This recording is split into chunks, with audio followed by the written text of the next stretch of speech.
بسم اللہ الرحمن الرحیم۔ کرام، آپ سب کیسے ہیں؟ آج ہم اصول الشاشی کے سبق نمبر 16 کو پڑھیں گے۔ آج کے سبق کا عنوان ہے عام مخصوص الباز کی دو صورتیں۔ آپ کو یاد ہوگا کہ جب سے ہم نے اس کتاب کا باقاعدہ آغاز کیا تو اصول فقہ کے بنیادی 4 دلائل میں سے ہم نے کتاب اللہ کا انتخاب کیا۔ کتاب اللہ کی ہم نے لفظ کی وضع کے اعتبار سے تقسیم کرتے ہوئے خاص اور عام کو شروع کیا۔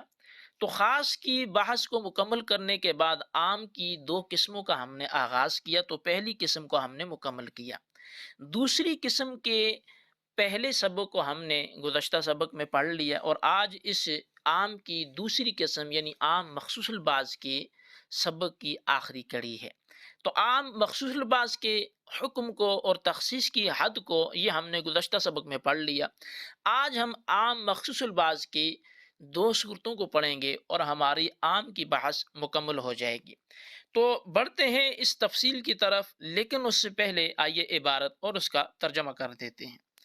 ہمارا سبق شروع ہوتا ہے وَإِنَّمَا جَازَ سے۔ تو آئیے سب سے پہلے عبارت اور اس کا ترجمہ کرتے ہیں۔ مصنف علیہ رحمہ لکھتے ہیں وَإِنَّمَا جَازَ ذَلِكَ، اور یہ تخصیص جائز ہے، لِأَنَّ الْمُخَصِّصَ الَّذِي أَخْرَجَ الْبَعْضَ عَنِ الْجُمْلَةِ، اس لیے کہ وہ مخصص جس نے بعض افراد کو عام کے تمام افراد میں سے نکال دیا، لو اخرج بعضا مجہولا یثبت الاحتمال فی کل فرد معین، تو اگر اس نے بعض مجہول افراد کو نکالا ہے تو ہر فرد معین میں احتمال ثابت ہو جائے گا۔ فجاز ان یکون باقیا تحت حکم العام، وجاز ان یکون داخلا تحت دلیل الخصوص، تو پس یہ بھی جائز ہے کہ وہ عام کے حکم کے تحت باقی ہو، اور یہ بھی جائز ہے کہ وہ دلیل خصوص کے تحت داخل ہو۔ فاستوى الطرفان فی حق المعین، پس معین کے حق میں دونوں طرفیں برابر ہوگی، داخل ہونے والی بھی اور خارج ہونے والی بھی۔ فَإِذَا قَامَ الدَّلِيلُ الشَّرْعِيُّ عَلَىٰ أَنَّهُ مِنْ جُمْلَةِ مَا دَخَلَ تَحْتَ دَلِيلِ الْخُصُوصِ، پس جب اس بات پر دلیل شرعی قائم ہو جائے کہ بے شک وہ فرد معین ان تمام افراد میں سے ہے کہ جو دلیل خصوص کے تحت داخل ہیں، ترجح جانب تخصیص ہی، تو اب اس کی تخصیص کی جانب کو ترجیح دی جائے گی۔ اور وَإِنْ كَانَ الْمُخَصِّصُ أَخْرَجَ بَعْضًا مَعْلُومًا عَنِ الْجُمْلَةِ، اور اگر مخصص نے وہ جو بعض نکالے تھے عام کے افراد میں سے وہ بعض معلوم ہوں، تو جاز ان یکون معلولا بعلت موجودت فی هذا الفرد المعین، تو اب جائز ہے کہ وہ جو بعض جن کو نکالا گیا ہے وہ کسی ایسی علت کے ساتھ معلول ہوں جو اس فرد معین میں موجود ہے۔ فَإِذَا قَامَ الدَّلِيلُ الشَّرْعِيُّ عَلَى وُجُودِ تِلْكَ الْعِلَّةِ فِي غَيْرِ هَذَا الْفَرْدِ الْمُعَيَّنِ تُرَجَّحُ جِهَةُ تَخْصِيصِهِ، پس جب دلیل شرعی اس بات پر قائم ہو جائے کہ بے شک وہ علت اس فرد معین کے علاوہ میں موجود ہے، تو اب اس کی تخصیص کی جہت کو بھی ترجیح دی جائے گی۔ فَيُعْمَلُ بِهِ مَعَ وُجُودِ الْاحْتِمَالِ، تو پس اس عام پر بقیہ افراد میں عمل کیا جائے گا احتمال کے ساتھ۔ جی معزز طلبہ کرام، یہ ہماری عبارت اور اس کا ترجمہ تھا۔ آئیے اس کی وضاحت کی طرف بڑھتے ہیں۔ یہ وضاحت کچھ اس طرح سے ہے کہ پہلے مصنف نے یہ بیان کیا تھا کہ عام سے پہلی مرتبہ تخصیص دلیل قطعی سے ہو جائے تو اس کے بعد خبر واحد اور قیاس سے تخصیص جائز ہے۔ انما جاز سے ظنی دلیل سے تخصیص کے جائز ہونے پر دلیل بیان کی جا رہی ہے کہ جب دلیل قطعی سے تخصیص ہو گئی تو عام ظنی ہو گیا، لہذا ظنی سے تخصیص جائز ہے۔ اب مخصص نے عام کے جملہ افراد میں سے جن افراد کو نکالا ہے وہ 2 حال سے خالی نہیں ہوں گے، یا تو اس نے بعض مجہول افراد نکالے ہوں گے یا معلوم افراد نکالے ہوں گے۔ اگر افراد مخصوصہ مجہول ہوں تو ہر فرد معین میں یہ احتمال باقی رہے گا کہ وہ خاص کیے ہوئے افراد کے تحت داخل ہیں یا عام کے تحت داخل ہیں. بس ہر فرد میں دونوں جہتیں برابر ہوں گی، تو ہر فرد میں احتمال ثابت ہو گیا. مثلا مثال کے طور پر کسی حاکم نے حکم دیتے ہوئے کہا اقتلوا المشرکین، کہ مشرکین کو قتل کر دو. اب المشرکین میں چونکہ الف لام جنسی ہے، تو جس میں وصف یہ شرک پایا جا رہا ہے تو جملہ مشرکین کو قتل کر دو. جو تمام مشرکین کے افراد کو یہ عام ہے. پھر حاکم نے کہا ولا تقتلوا بعدهم، کہ بعض مشرکین کو قتل نہ کرنا. اس کلام نے آ کر بعض افراد کو قتل کے حکم سے خارج کر دیا، مگر وہ بعض افراد متعین نہیں ہیں بلکہ وہ مجہول ہیں. لہٰذا ہر فرد مشرک میں یہ احتمال رہے گا کہ وہ اقتلوا المشرکین کے حکم میں داخل ہو اور قتل کیا جائے، اور یہ بھی احتمال رہے گا کہ وہ لا تقتلوا بعدهم کے تحت داخل ہو اور قتل نہ کیا جائے. اس کے بعد اب یہ بات سامنے آئی کہ دونوں طرفیں برابر ہو گئی ہیں، کہ وہ ادھر کا بھی احتمال رکھتا ہے اور دوسری جانب کا بھی احتمال رکھتا ہے.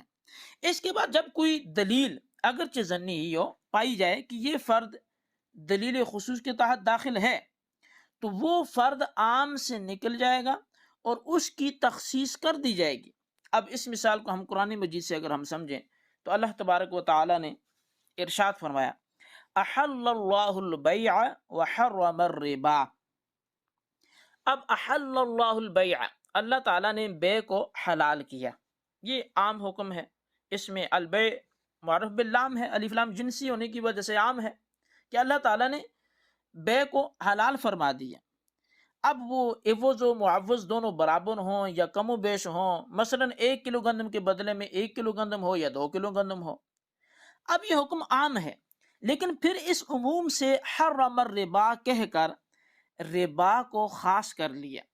اب ربا کے مطلق معنی زیادتی کے ہیں، مگر آیت میں مطلق زیادتی کو حرام قرار دینا مراد نہیں ہے، کیونکہ بے میں نفع اور مال کی زیادتی ہی مقصود ہوتی ہے. لہذا بے نام ہی اسی چیز کا ہے، تو بے حلال بھی ہے لیکن اس میں سے مخصوص کوئی زیادتی ہے جس کو حرام کیا گیا ہے، لیکن وہ مخصوص مجہول ہے، وہ معلوم نہیں. لہذا ربا کا جو مفہوم ہے وہ مجہول ہے کہ اس سے کون سی زیادتی مراد ہے. جو حرام ہے وہ آخر کون سی زیادتی ہے؟ وہ یہ بھی احتمال رکھتی ہے کہ وہ زیادتی ادھر عام کے تحت داخل ہو کیونکہ بے ہے ہی زیادتی کا نام، اور یہ بھی احتمال ہے کہ وہ ادھر دوسری جانب اس حرم الربا تخصیص کے تحت داخل ہو کہ جس کو خاص کیا گیا ہے.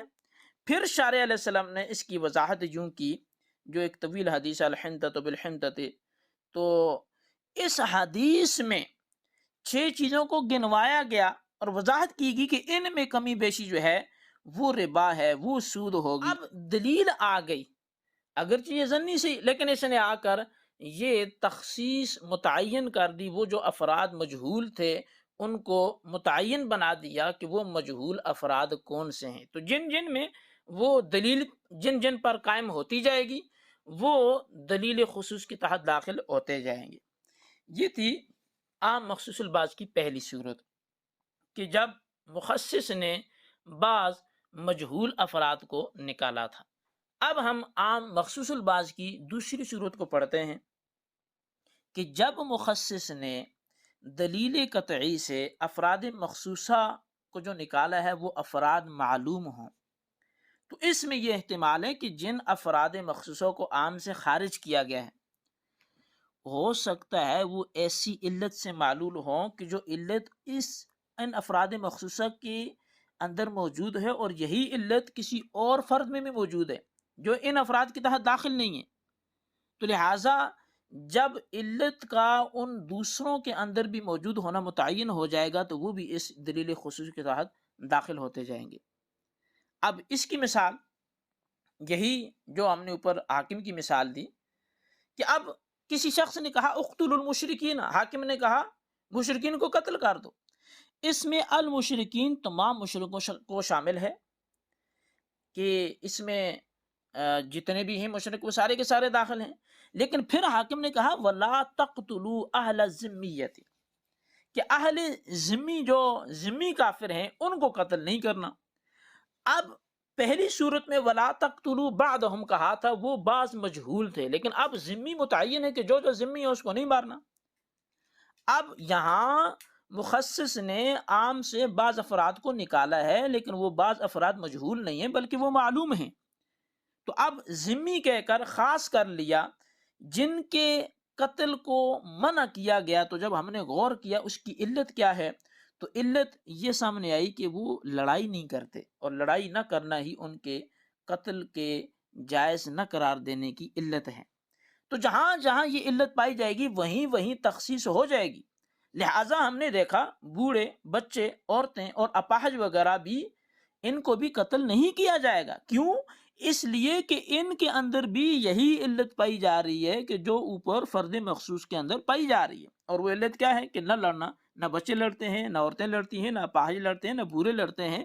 تو لہٰذا اس وجہ سے جیسے ہی دلیل قائم ہوگی کہ یہ علت اس فرد کے اندر بھی موجود ہے کہ جو دلیل خصوص کے تحت ابھی داخل نہیں ہے، تو جیسے علت کا اس کے اندر ہونا کنفرم ہوگا وہ بھی دلیل خصوص کے تحت داخل ہو جائے گا۔ تو لہٰذا مصنف نے فرمایا کہ تخصیص کے بعد عام کے تحت جو افراد باقی بچ گئے ان پر عمل کرنا واجب ہوگا، لیکن باقی افراد میں تخصیص کا احتمال بھی باقی رہے گا۔ لہٰذا دلیل خصوص کے ذریعے جو افراد عام کے حکم سے خارج ہوتے رہیں گے ان پر عمل بھی ترک ہوتا رہے گا، اور جو افراد باقی بچ گئے ان پر عمل کرنا بھی واجب ہوگا۔ تو یہ ہمارا سبق تھا، عام کی گفتگو ہماری مکمل ہوئی۔ اس سبق کو نوٹ کریں، یاد رکھیں اور خلاصہ اپنے پاس اس کو محفوظ کریں۔ السلام علیکم۔